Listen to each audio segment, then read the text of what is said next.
హనుమంతునికి సీతాదేవి చెప్పిన కథ.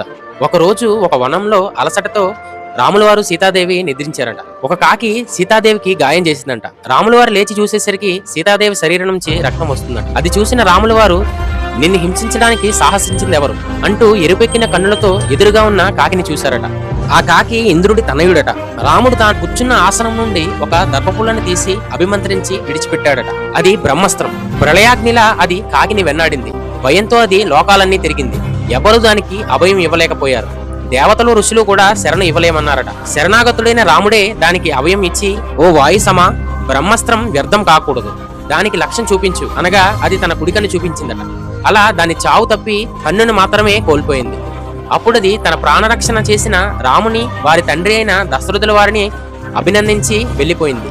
అలా కాకి మీద బ్రహ్మాస్త్రం విడిచిన ఆయన నా కోసం ఈనాడు ఈ రాక్షస రావణుణ్ణి ఏం చేయకుండా ఎందుకు ఊరుకున్నారు